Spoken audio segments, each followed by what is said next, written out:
Kabar duka datang dari Institusi Kejaksaan Agung Republik Indonesia. Wakil Jaksa Agung Arminsyah dikabarkan meninggal dunia pada Sabtu 4 April 2020. Arminsyah dilaporkan meninggal karena kecelakaan lalu lintas di Tol Jagorawi, Jakarta. Kabar wafatnya mantan Jampitsus Kejagung itu telah beredar di grup WhatsApp. Polda Metro Jaya membenarkan korban meninggal dunia dalam kecelakaan mobil sport Nissan GT-R putih terbakar di Tol Cibubur, Jakarta Timur, Sabtu 4 April 2020, ialah Wakil Jaksa Agung Arminsyah. Jumlah korban 2 orang, pengemudi Wakil Jaksa Agung Dr. Arminsyah meninggal dunia di lokasi, sementara satu penumpang dilarikan ke Rumah Sakit Bina Husada. Ucap Kabid Humas Polda Metro Jaya, Kombes Yusri Yunus dalam keterangannya.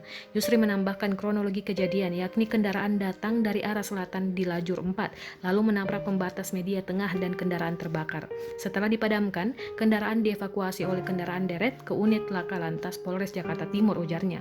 Sementara itu, akun Twitter TMC Polda Metro Jaya @tmc Polda Metro melaporkan terjadinya kecelakaan kendaraan terbakar sekitar pukul 14 waktu Indonesia Barat di kilometer 13 Tol Cibubur.